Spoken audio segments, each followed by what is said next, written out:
Primera de Corintios capítulo 3, vamos a compartir este mediodía. En Primera de Corintios capítulo 3, hemos comenzado Primera de Corintios. La verdad, yo quisiera leer con ustedes los primeros 4 capítulos, pero el tiempo siempre es así, porque me parece tan bonitos estos 4 primeros capítulos del libro muchas gracias, del libro de Primera de Corintios. Me he gozado, me ha renovado, me ha desafiado estar metido en estos capítulos durante las últimas semanas. Tremendo. Pero vamos a leer solo el capítulo 3, que son 23 versos. Te les ruego que me acompañe, leo para el beneficio de todos en el nombre del Señor. Yo, hermanos, no pude dirigirme a ustedes como a espirituales, sino como a inmaduros, apenas niños en Cristo. Les di leche porque no podían asimilar alimento sólido ni pueden todavía, pues aún son inmaduros. Mientras haya entre ustedes celos y contiendas, ¿no serán inmaduros? ¿Acaso no se están comportando según criterios meramente humanos? Cuando uno afirma, yo sigo a Pablo, y otro, yo sigo a Apolos, ¿no es porque están actuando con criterios humanos? Después de todo, ¿qué es Apolos? ¿Y qué es Pablo? Nada más que servidores por medio de los cuales ustedes llegaron a creer, según lo que el Señor les asignó a cada uno. Yo sembré, Apolos regó, pero Dios ha dado el crecimiento. Así que no cuenta ni el que siembra ni el que ciega, sino solo Dios, quien es el que hace crecer. El que siembra y el que riega están al mismo nivel, aunque cada uno será recompensado según su propio trabajo. En efecto, nosotros somos colaboradores al servicio de Dios y ustedes son el campo de cultivo de Dios, son el edificio de Dios. Qué hermoso eso, ¿no? Verso 10. Según la gracia que Dios me ha dado, yo como maestro constructor eché los cimientos y otro construye sobre ellos, pero cada uno tenga cuidado de cómo construye, porque nadie puede poner un fundamento diferente del que ya está puesto, que es Jesucristo. Si alguien construye sobre este fundamento, ya sea con oro, plata y piedras preciosas, o con madera, heno y paja, su obra se mostrará tal cual es, pues el día del juicio la dejará al descubierto. El fuego la dará a conocer y pondrá a prueba la calidad del trabajo de cada uno. Si lo que alguien ha construido permanece, recibirá recompensa, pero si su obra es consumida por las llamas, él sufrirá pérdida. Será salvo, pero como quien pasa por el fuego. ¿No saben que ustedes son templo de Dios y que el Espíritu de Dios habita en ustedes? Si alguno destruye el templo de Dios, él mismo será destruido por Dios, porque el templo de Dios es sagrado y ustedes son ese templo. Que nadie se engañe. Si alguno de ustedes se cree sabio según las normas de esta época, hágase ignorante para así llegar a ser sabio. Porque a los ojos de Dios, la sabiduría de este mundo es locura, como está escrito.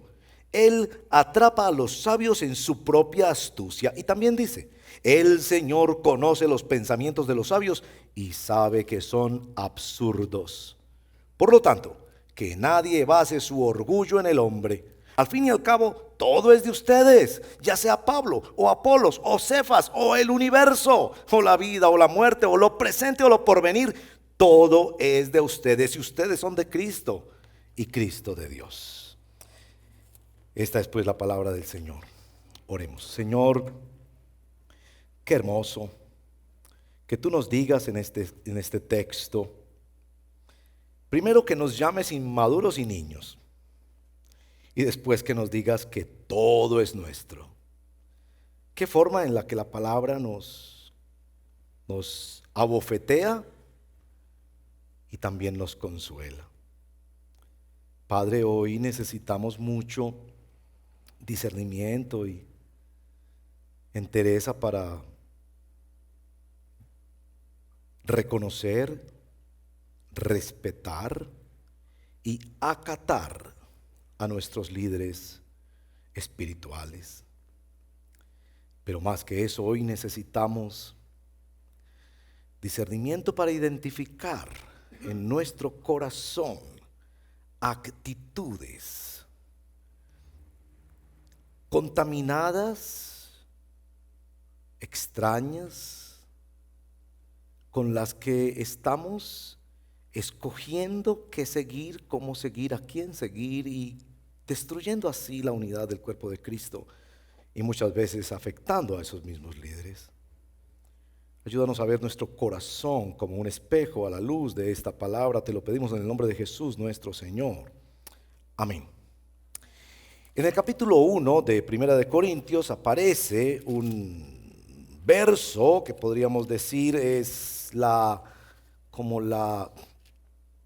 base para esta nueva serie que estamos comenzando hoy de exposiciones bíblicas y que llamamos seguros en Cristo. Esa palabra seguros o asegurados en el Nuevo Testamento es una palabra bastante frecuente. A veces se transmite como firmes o afirmados, otras veces confirmados. Las epístolas de los siervos del Señor, inspirados por el Espíritu, están diseñadas para eso, para que estemos firmes por la gracia de Dios ante el miedo, la tentación, el estrés, la angustia, la incertidumbre, el cansancio, firmes por la gracia de Dios. Que usted pueda decir que en esta iglesia le han enseñado a estar firme. Nosotros como líderes no queremos que usted diga que en esta iglesia le enseñaron cómo frotar una lámpara ilusoria de milagros que emocionan temporalmente. ¿Quiere usted ser firme en el Señor? La firmeza en el Señor es más importante que cualquier milagro que usted esté solicitando. La ilustración que tengo para la exposición de esta mañana es de nuestra propia experiencia. Aquí en el redil del estadio, pero en general en otros rediles también, llegan muchas personas de otras iglesias, de movimientos religiosos, o que estuvieron bajo el liderazgo de algún líder religioso, pastor o de ese tipo de fenómenos. Nos informan con frecuencia que en los lugares donde participaban había malas prácticas o ausencia de prácticas saludables. Nos cuentan de abusos espirituales y emocionales, algunos que al escucharlos pensamos que rayaban ya en lo criminal. Además de muchos casos de mala doctrina o de pobre enseñanza doctrinal. También algunos nos han contado de prácticas y enseñanzas marcadas por un orgullo y una autosuficiencia por parte de sus líderes que los encerraban mentalmente para caminar así hacia llegar casi a ser una secta falsa, donde ese líder, pastor o lo que fuera les hacía pensar que esta iglesia era el ombligo del mundo y que si se salían de aquí iban a entrar en maldición. Y nosotros debemos decir que lamentamos muchísimo eso. Y que cuando personas llegan acá con ese trasfondo, nosotros nos sentimos muy responsables ante la necesidad de acompañarlos en su recuperación personal y en el reencauzamiento de su fe. Nos queda una gran responsabilidad. Generalmente en la consejería, cuando llegan estas personas, hacemos dos preguntas. La primera, ¿cuánto tiempo estuvo observando cosas que no solo desde la perspectiva bíblica, sino hasta desde el sentido común eran cosas inapropiadas y tóxicas? Generalmente hablan de un buen tiempo. Y la siguiente pregunta es, ¿por qué no se retiró de inmediato cuando observó que había algo que no estaba bien? ¿Qué le atrapó para quedarse vulnerable al abuso? ¿Qué le envolvía y le ataba al punto de que aunque quería retirarse hace algún tiempo no lo lograba? Generalmente la respuesta tiene que ver con un estilo o un modelo de liderazgo que se seguía, casi siempre paternalista, abusivo, lo que nos hace llegar a nuestro texto del día de hoy. Hoy necesitamos más que nunca aprender a seguir los líderes en todas las áreas, pero en particular lo que a nosotros respecta a la iglesia. El hecho de que podemos seguir mal a un líder. Noten que aquí los líderes que se estaban siguiendo mal eran buenos líderes, Pablo, Apolo, Cefas, hasta Cristo se puede seguir mal. Y todavía mucho más asustador el hecho de que existe el peligro de que quienes nos llevaron a Cristo lleguen a desviarnos de Cristo. De que unos líderes que nos ayudaron tantísimo con sus oraciones, con su bendición, con su enseñanza, puedan convertirse en opresores y dictadores espirituales para nosotros. Usted podrá decir que usted es inmune a eso, que eso es problema de otras personas y hasta tomará notas para pasárselas a algún amigo o familiar. Pero déjeme tratar de persuadirlo. En la vida es inevitable el seguimiento a un líder. Yo tuve un jefe que me enseñó esa máxima y yo nunca la olvidaré. Él me decía: Diego, nada se mueve sin líderes. Así que tarde o temprano usted tendrá que descubrir que usted sigue a alguien y lo sigue de cierta manera, ya sea a través de la música que escucha, de los podcasts, de las redes sociales, de la moda, el arte, la cultura, la política, la industria, la tecnología, el emprendimiento, el deporte, como sea, pero usted sigue a alguien. Y usted o se pregunta bien cómo lo está siguiendo, o terminará siendo un tonto útil, o se destruirá a sí mismo y podrá llegar a destruir a quien usted mismo sigue. Por eso la pregunta, que es el título de esta exposición: ¿cómo seguir a un pastor sin dejar de seguir a Jesucristo? 3 cositas vamos a decir. Primero, la realidad de un mal seguimiento de los líderes cristianos. Es una realidad. Lo segundo, las consecuencias negativas. Nuestro texto creo que explora muchísimo el efecto negativo de seguir mal a un líder cristiano. Y lo tercero, por supuesto, lo que más nos interesa: fundamentos efectivos para un buen seguimiento a líderes cristianos. Primero, la realidad de un mal seguimiento a líderes cristianos. Allí en Corinto había algo así como una clase de caudillismo.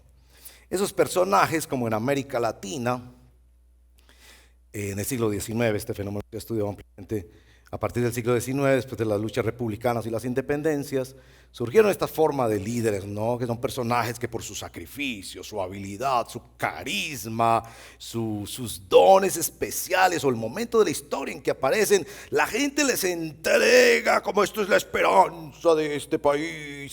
Y esos mismos personajes después se convierten en dictadores de ellos mismos. ¿Sí? Allí en Primera de Corintios, en lo que pasaba en aquella iglesia, había este asunto, ¿no? Y como que se humillaban unos a otros y se enorgullecían y decían: yo soy pedrista. No me entiendan mal, por favor. El otro decía: yo soy apolinialista. Y el otro decía: yo soy paulista. Y se avergonzaban los unos a los otros. Los estudiosos que han conocido un poco más de la cultura de esa impresionante ciudad que era portuaria, Corinto, donde había tanto movimiento filosófico, comercial, tanto poder, era en su momento la ciudad más importante de Grecia.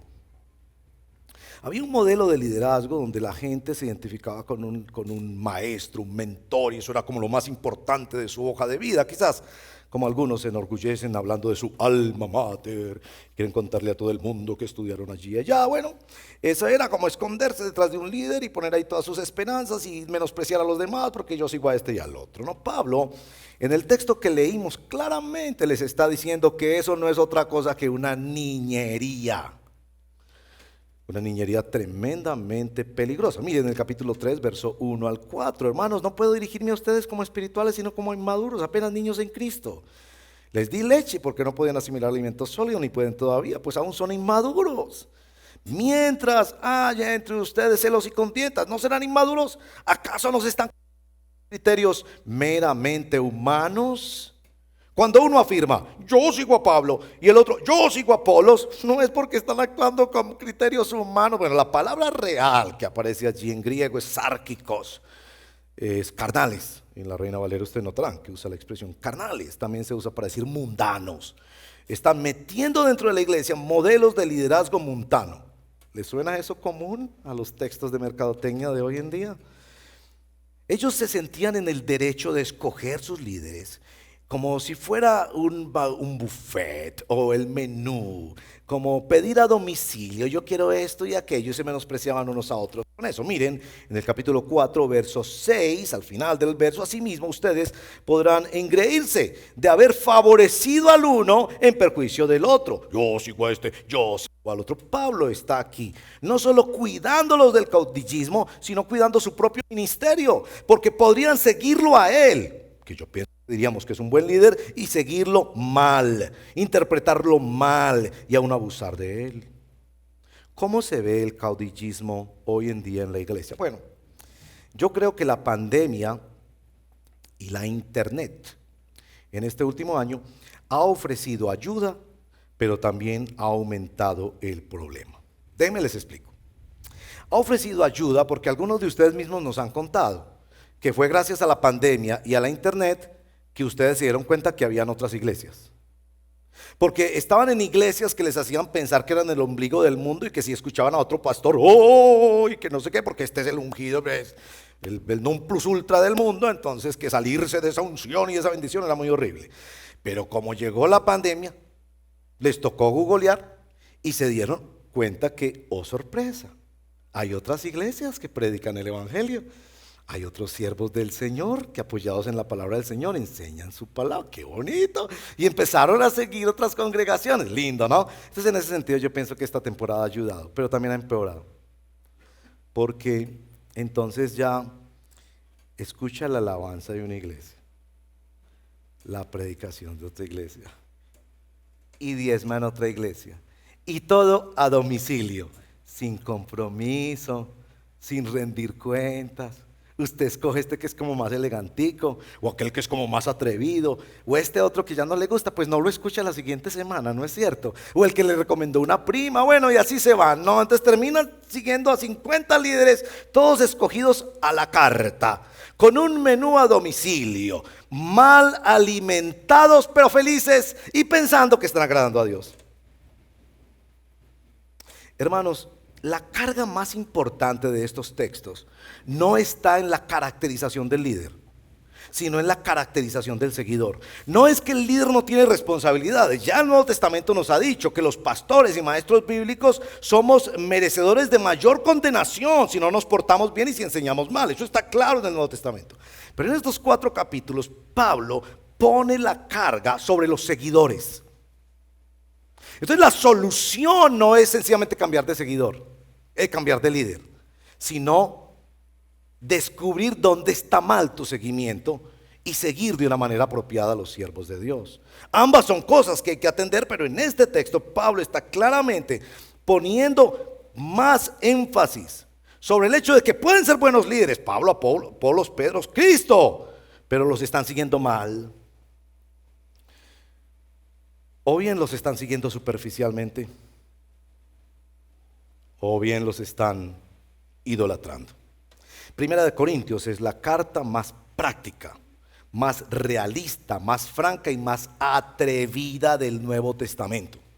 Pablo va a enfrentar problemas como la inmoralidad en la iglesia, los líos legales que tienen los hermanos y no buscan consejo en la iglesia, el menosprecio de las mujeres, el maltrato de los dones espirituales, la autoridad en la iglesia, las faltas contra el amor en la celebración de la Santa Cena, serios problemas doctrinales como al final de la epístola sobre la resurrección. Pablo está tratando problemas gruesos en 1 Corintios, pero decide que el primer problema y le va a dedicar 4 capítulos, es el tema de cómo seguimos a los líderes. ¿No les parece que es importante?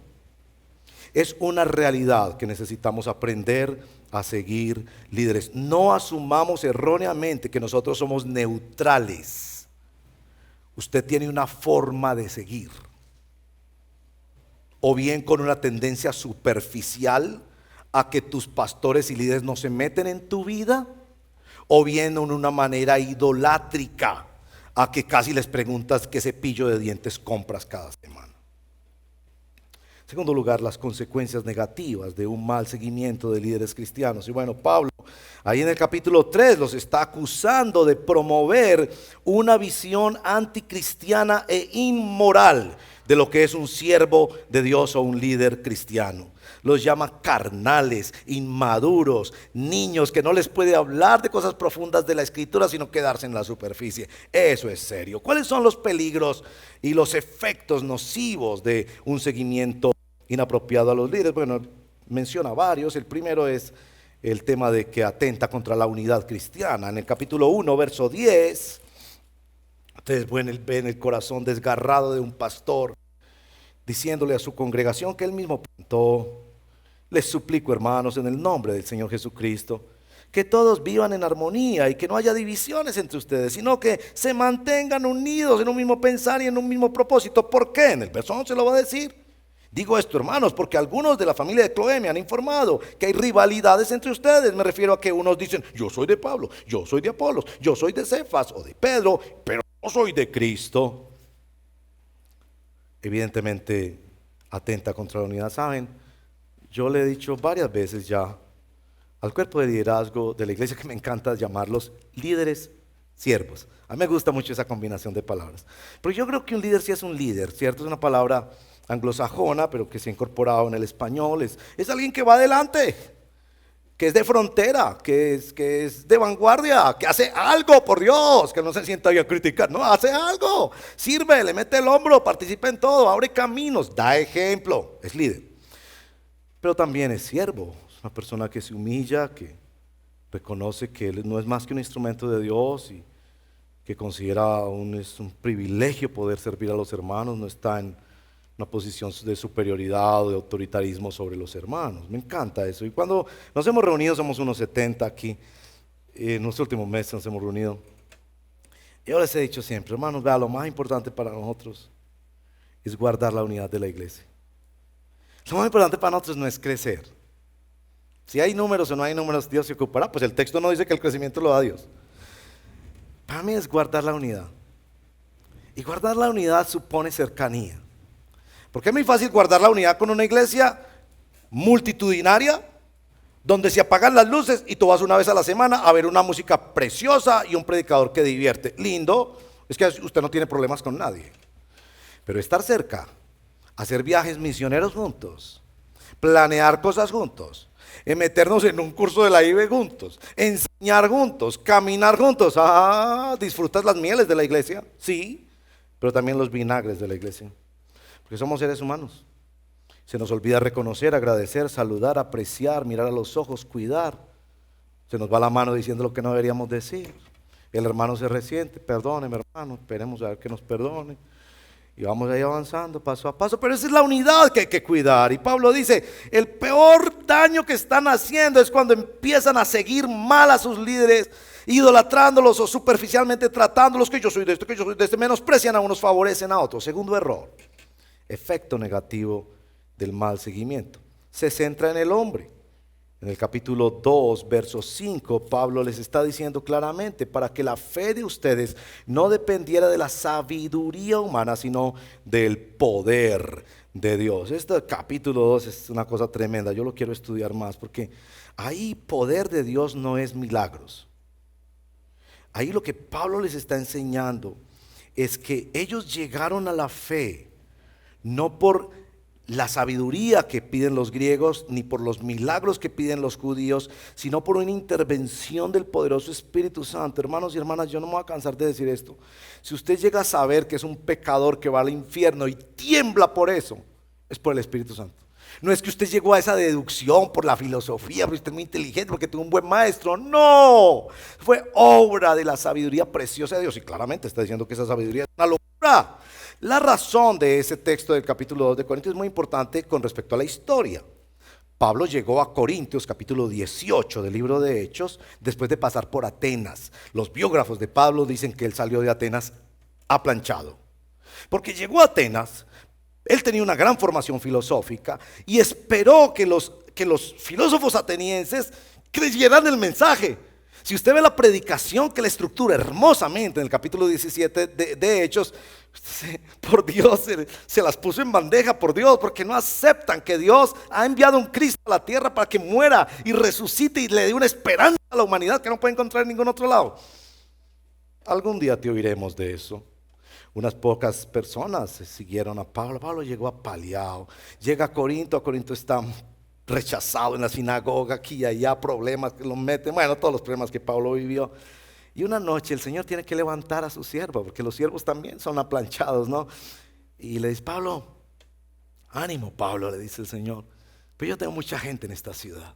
Era difícil de creer eso para Pablo, porque él pensó que en Atenas había mucha gente.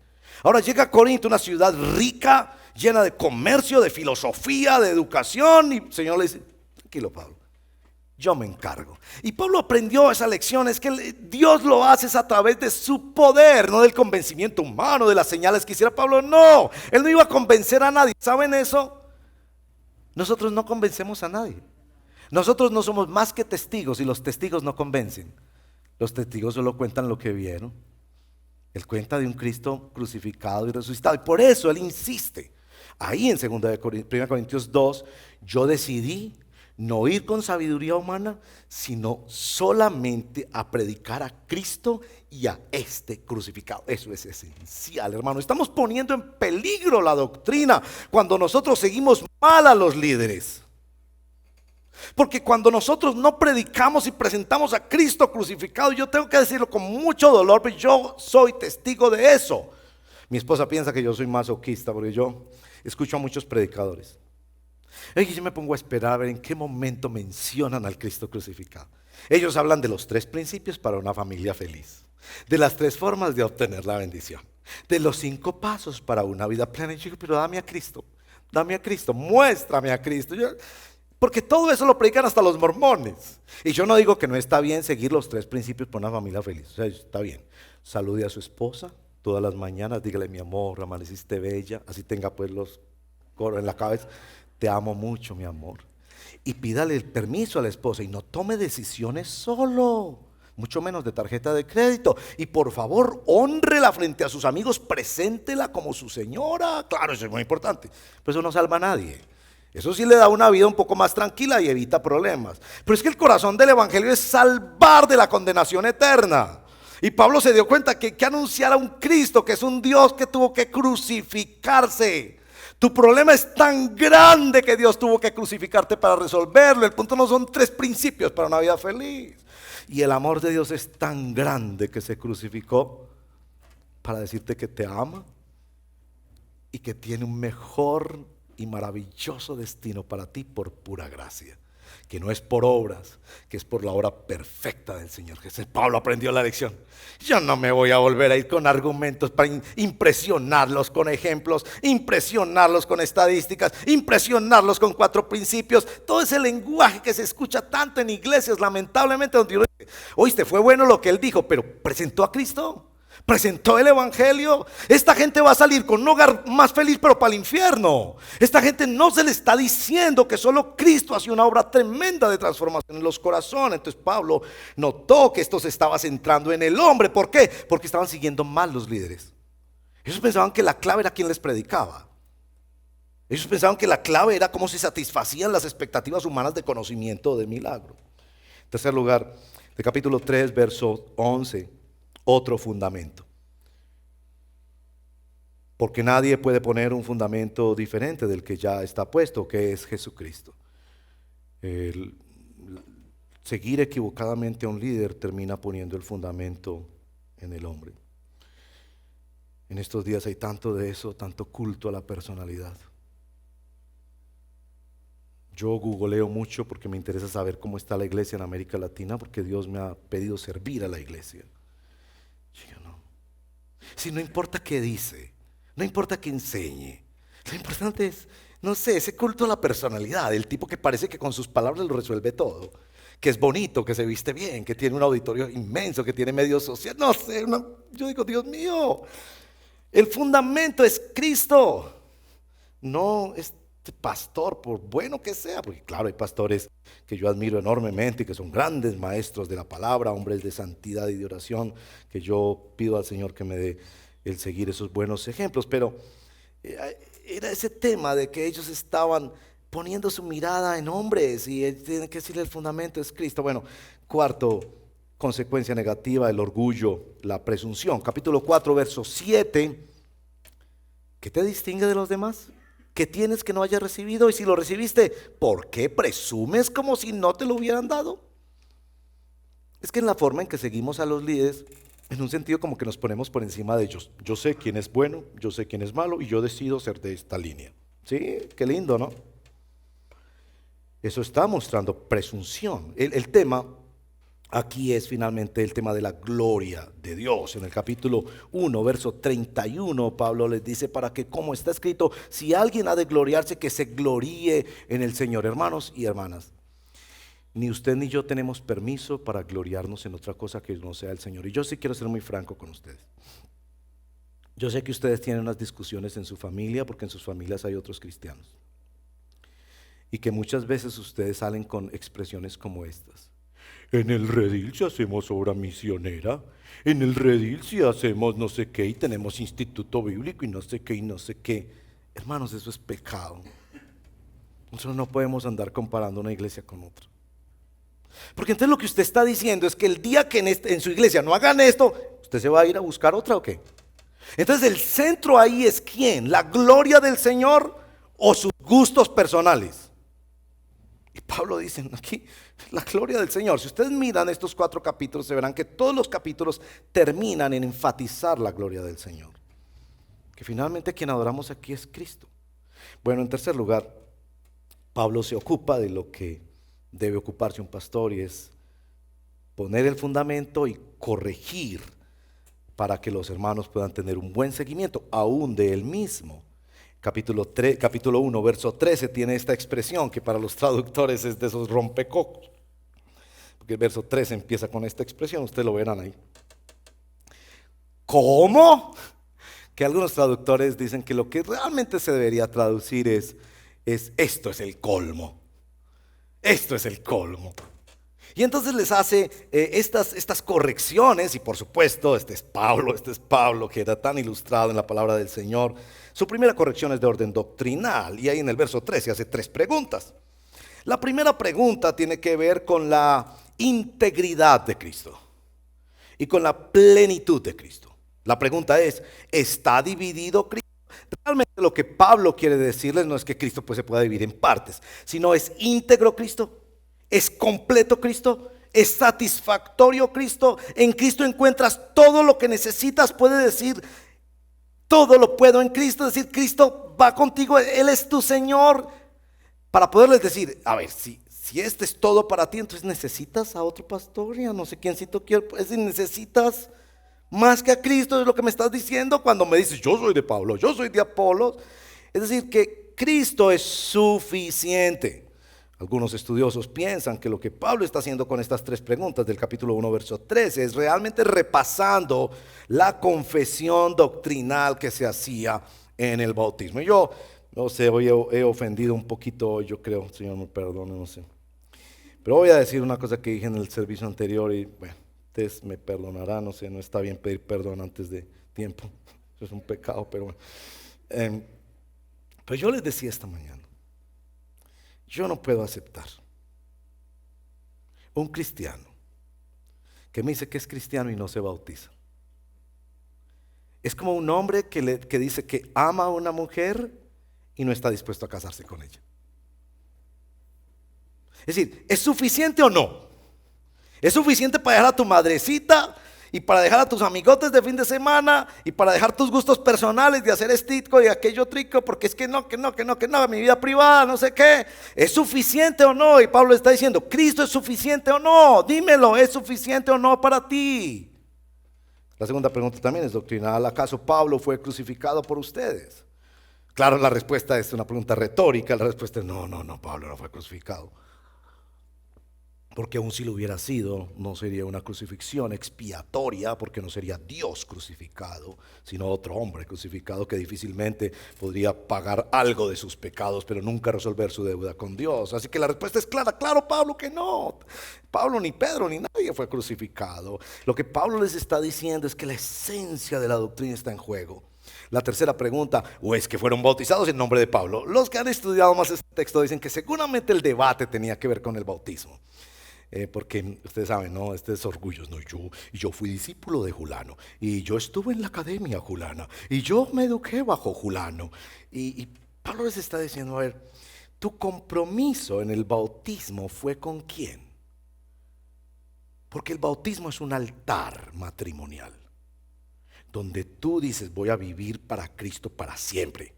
Por eso en la Santa Cena debemos recordar siempre nuestro bautismo y arrepentirnos de aquellas cosas donde no hemos sido fieles a nuestro voto bautismal.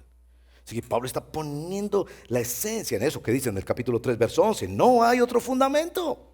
La unidad e integridad de Cristo, la obra expiatoria de Cristo, el compromiso pactual con Cristo.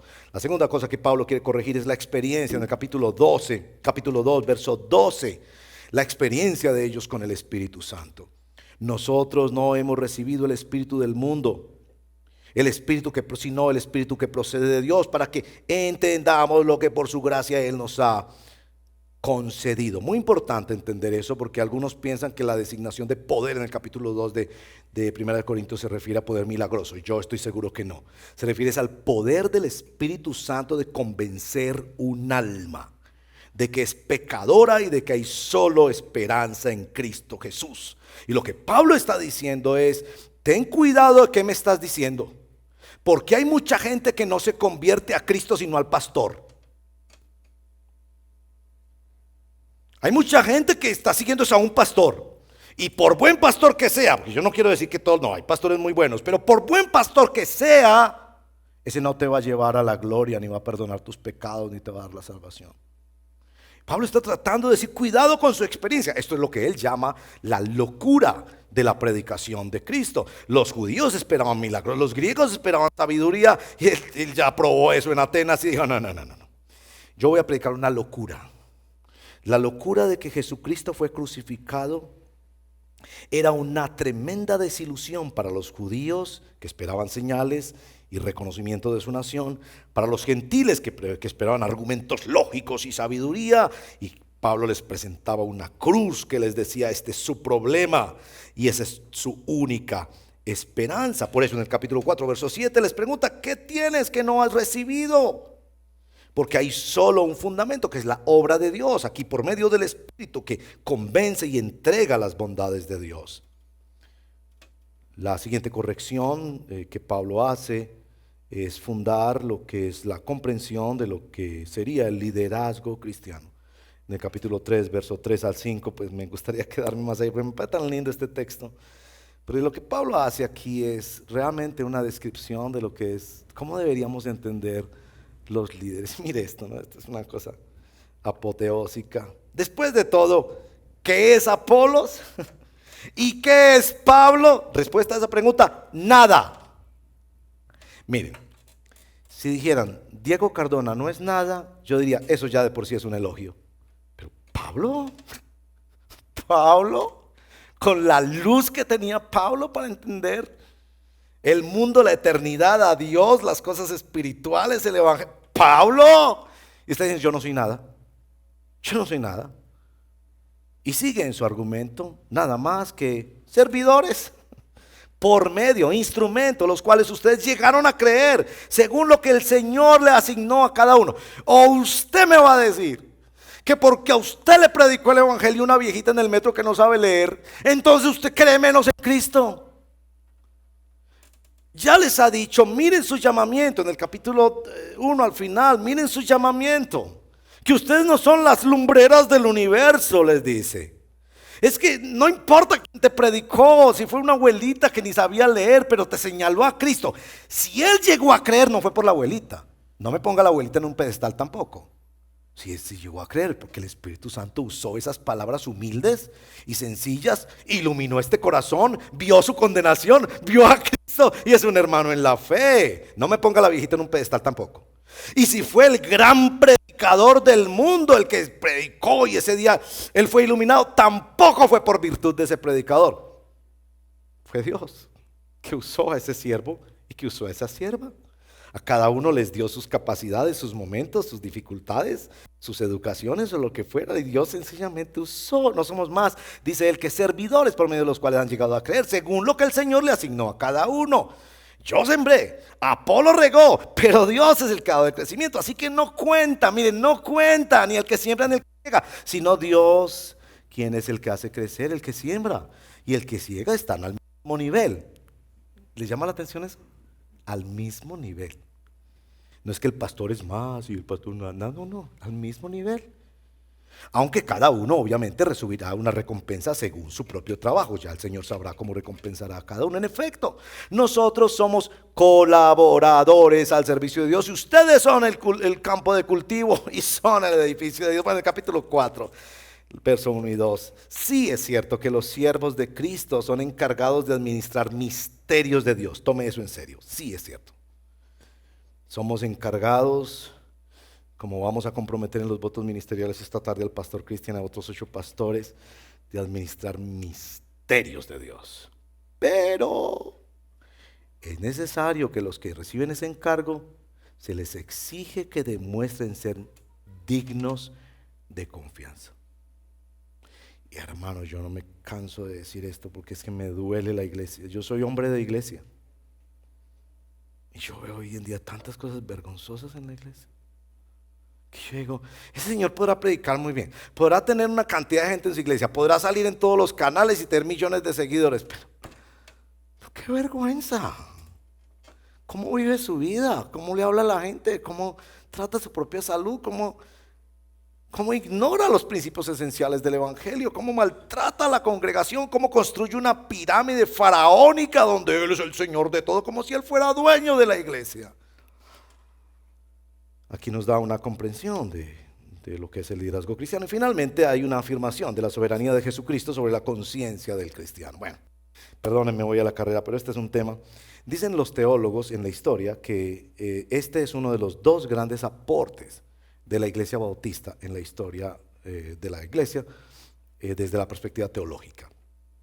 La convicción que tenemos los bautistas de la soberanía de Jesucristo sobre la conciencia humana. Eso tiene muchas derivaciones. Déjenme decirles unas muy básicas. Que tú no debes aceptar que un pastor tome decisiones que son estrictamente del resorte de tu conciencia. No esperes que un pastor te diga cómo te vistes. Tú te paras frente a tu closet con una Biblia en la mano y tú dices, este vestido podrá ser muy encubridor, como dicen las señoras, muy encubridor, pero yo me lo estoy poniendo nada más para que me miren a mí. A una bolsita para el ministerio de reciclaje de la iglesia. Bueno, y también la muchacha va a decir, y este es muy poco encubridor, y también me lo pongo para las mismas razones. El joven también hará lo mismo y el caballero también hará lo mismo. No le pidas a tu pastor que tome esa decisión por ti. Porque esas son las entregas de tu voluntad que no se le deben hacer a un pastor. Claro, pues por ahí hay iglesias donde el pastor les dice cómo se visten. Y la esposa del pastor modela cómo se viste. Eso se vuelve como un... Bueno, no voy a decir qué. El punto de Pablo aquí es que su conciencia, por ejemplo, en el tema del voto, no permitan que un pastor les diga por quién voten. Eso es un error garrafal, más agravado en esta generación porque tenemos pastores lanzados a la política, lo cual yo detesto por completo. Yo me he declarado un enemigo acérrimo de que pastores dejen este sagrado ministerio de enseñar la palabra de Dios para ir a la novelería, sin preparación, a hacernos quedar mal a todos y hacer el ridículo en un escenario para el que no están preparados y sobre todo para el que no fueron llamados. Y no me vengan con las excusas que a mí el Señor me dijo, que no sé qué, que era el momento, que la historia, que yo voy a hacer muy bien. No me venga con eso, porque las evidencias son contundentes en América Latina. Cuando la iglesia nos ha parado de frente diciendo nosotros no tomamos posturas políticas, podemos orientar a los hermanos. Y les voy a dar una orientación al final al respecto, pero en eso es su decisión.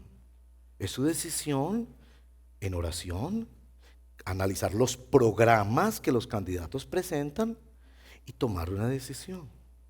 Inclusive es muy bonito cuando esa decisión es secreta, porque nos evita entrar en estas polarizaciones y en estos debates que a veces no edifican, sino uno solito piensa, yo sí creo que debemos participar, aún con un voto en blanco si así lo consideráramos, pero no le diga, no sea un borrego de que su pastor le dice qué hacer. Esa cosa de que cristiano vota cristiano, no se crean esa mentira, eso es una mentira. Que porque el tipo es cristiano es mejor. ¡Oh! Entonces a mí me van a traer un señor a que opere a mi mamá del corazón.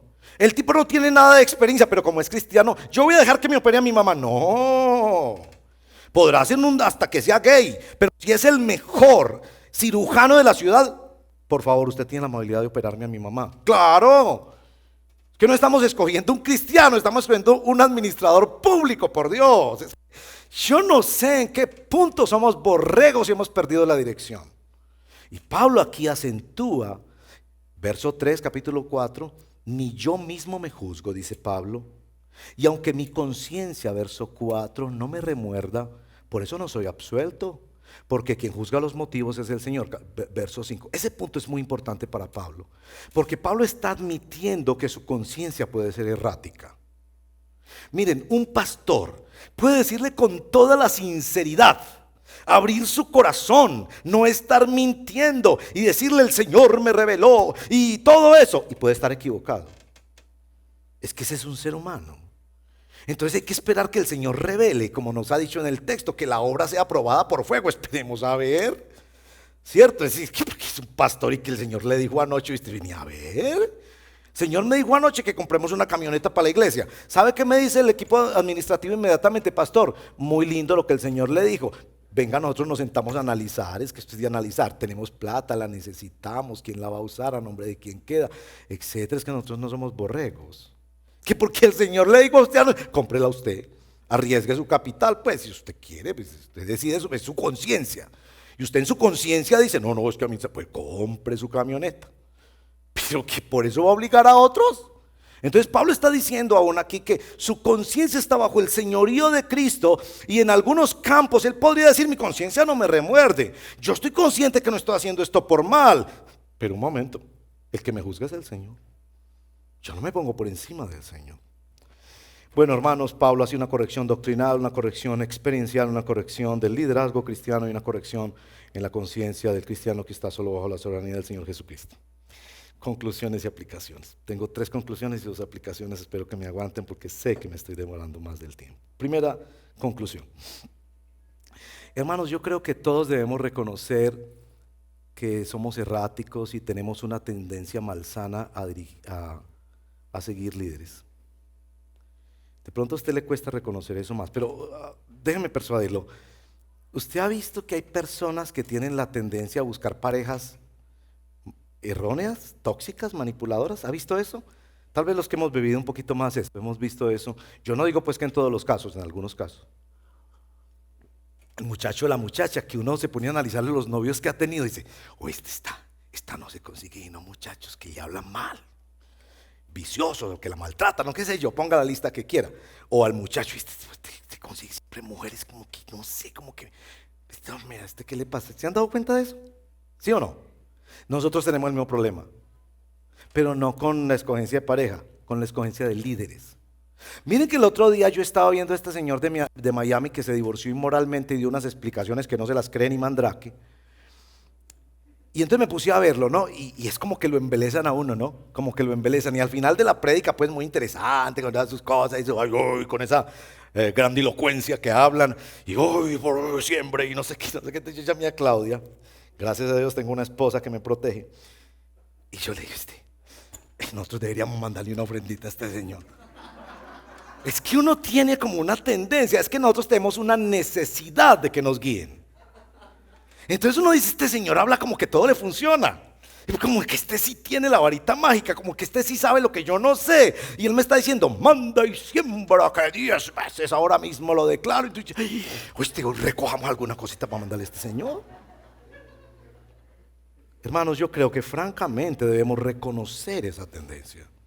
No seamos tontos. Dicen, no, yo soy inmune a seguir líderes. No, yo soy, no diga eso. A usted y a mí nos tumban muy fácil. En segundo lugar, creo que también nuestro texto debe llevarnos a la responsabilidad. Miren el capítulo 3, verso 10, último texto que menciono. Capítulo 3, verso 10, al final. Pero cada uno, al final, pero cada uno tenga cuidado de cómo construye. Eres tú el que construye. Tu vida espiritual no es responsabilidad de tu líder. Es en primer lugar responsabilidad tuya. Y yo voy a ser muy franco, yo sé que ofendo. Ay, mi pastor, me dicen a mí. Mi pastor. Yo no sé dónde salió ese de mi pastor, mi papá, que es muy francote así. Él dice que eso llegó con una iglesia en esta ciudad, no voy a decir nombres, porque es que así se dice en inglés, no, en inglés uno no dice pastor, sino pastor.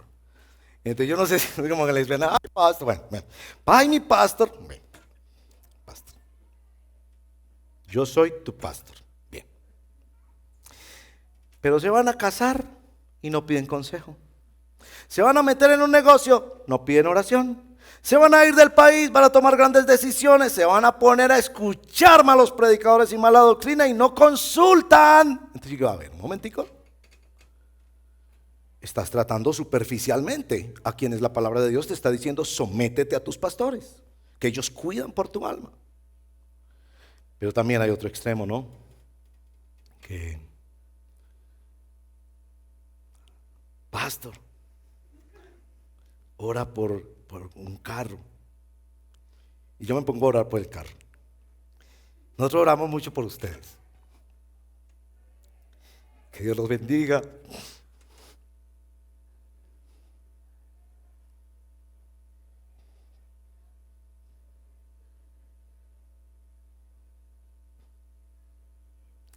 Este año, que Dios los proteja.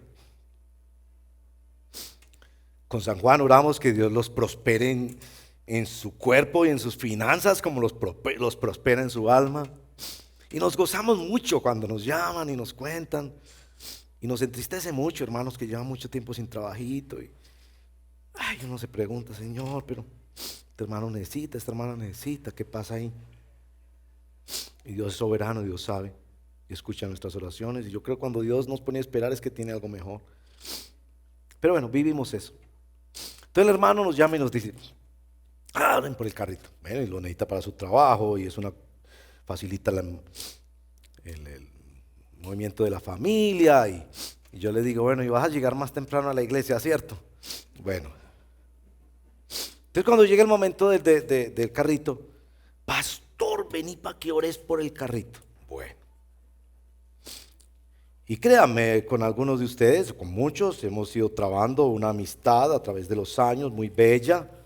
Y claro que nos gozamos cuando nos dicen, venga a orar por el carrito, por el apartamento, esto es muy hermoso. Uno se goza mucho.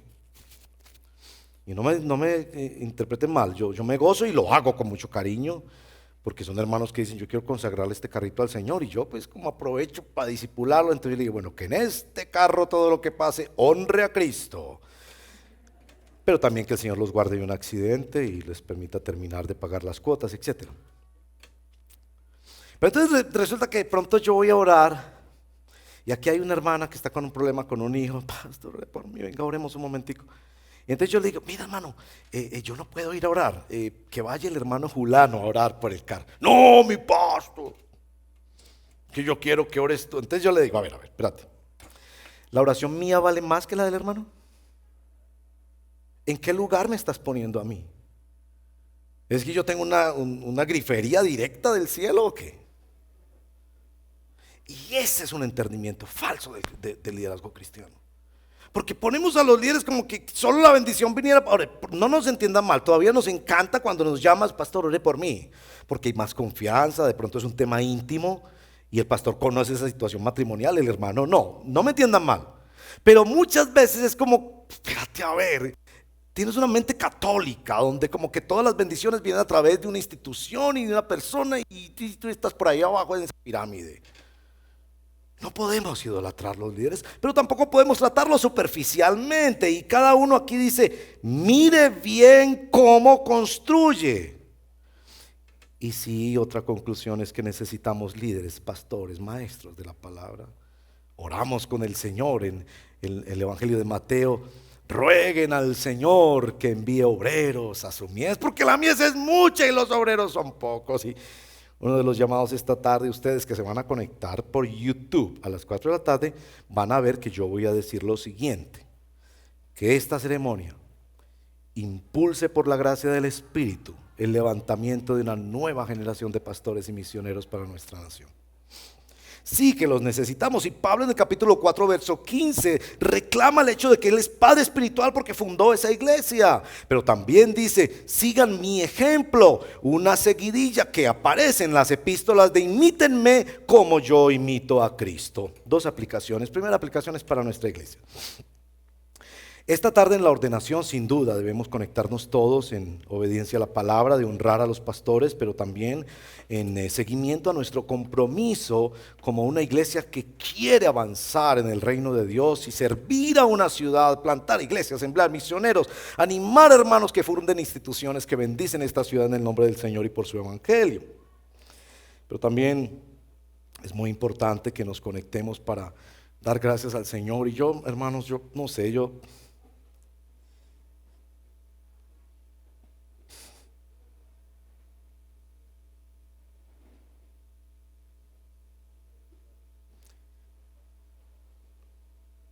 sé que estoy como un poco emocional hoy.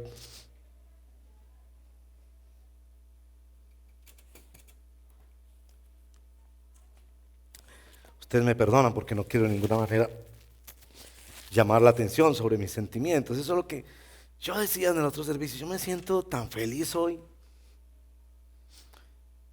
porque esto que va a pasar esta tarde no es frecuente en América Latina hoy en día. Miren que yo tengo un amigo, perdonen que me estoy demorando un poco.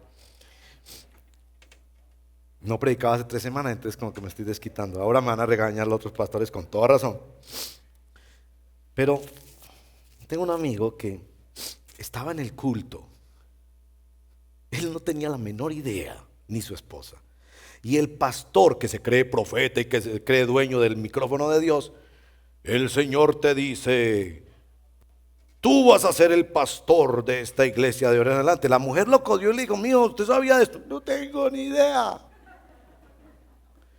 Entonces yo le digo a ese pastor, mire, a mí no me importa usted qué tan grande sea, ni cuántos lo siguen, ni cuántos años tiene el ministerio, ni dónde estudió.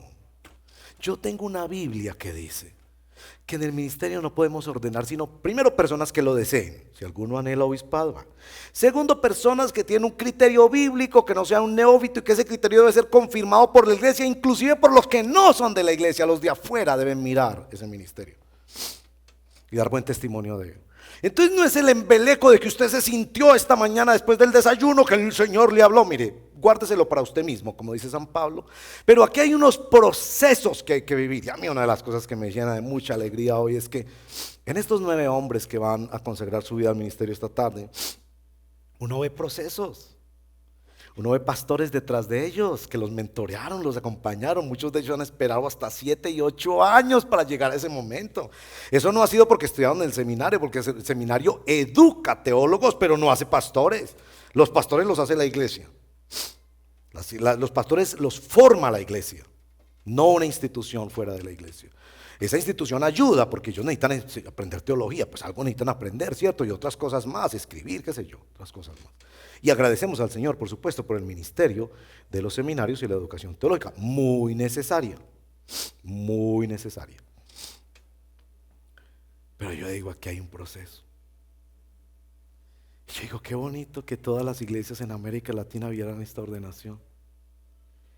Y dijeran, qué bonito que podemos ver pastores, que no fue que un pastor los nombró, sino que el cuerpo de Cristo los acompañó y los formó. Sí, los pastores tenemos responsabilidades especiales, de orientarlos, de guiarlos, de probarlos, de capacitarlos, de ir introduciéndolos en el ministerio, claro.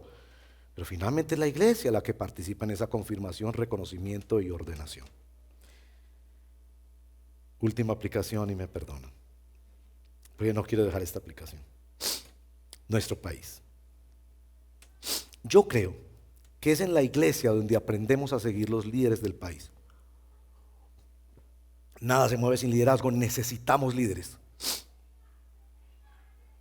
No sea ingenuo, no piense que usted puede vivir sin seguir a otra persona. Usted va a seguir gente para todo, en la educación, en la salud, en la cultura, en el trabajo, en la industria. Usted sigue a alguien. Que usted no sea consciente de eso es otra cosa, pero usted que sigue, sigue. Y en este país necesitamos líderes. Necesitamos líderes en la política, en el deporte, en las artes, en la ciencia. Necesitamos líderes. ¿Cómo los vamos a seguir? Particularmente en el campo político. Que porque un extremo le tira piedras al otro extremo, por eso es mejor. Cuidado, cuidado. Yo sé que le está tirando piedras al otro lado y en algo tiene razón, pero por eso no es mejor gobernante. Cuidado. Que porque el otro extremo le tira piedras al otro extremo, entonces por eso es mejor. No. No. Usted podrá decir, hombre, tiene razón algo de sus argumentos, pero nunca va a decir, es mejor porque critica al otro. No, así no es la vida. Y particularmente porque yo noto con mucha preocupación que en los últimos años en Colombia estamos escogiendo líderes sin experiencia buena y comprobada. Miren nuestros gobernantes y se darán cuenta. Sus edades, sus experiencias previas, estamos improvisando. Nuestra democracia es débil. Nosotros debemos votar más por programas y por compromisos de esos líderes en cumplir esos programas. Y después de que lleguen a ser elegidos democráticamente, así yo no voté por él, pero yo sí voté por él porque participé en un acto democrático en el que ganaba el de la mayoría. Pero aún en esos casos debemos vigilar posteriormente y reclamar posteriormente. No hace muchos años elegimos a un gobernador en nuestro país que nos prometió no hacer nuevos impuestos y nos hizo 8 reformas tributarias. Elegimos un gobernante que nos dijo que en un plebiscito lo que saliera en ese plebiscito, eso sería lo que se hacía. Y la mayoría dijo no. Se los confieso, yo voté que sí, pero la mayoría dijo no. Y pasó por encima de ese acto democrático. Y nosotros como parte sin novedad, porque como se ganó el premio Nobel. Entonces nosotros tenemos que madurar en la forma en la que seguimos a nuestros líderes por Dios. Y eso lo aprendemos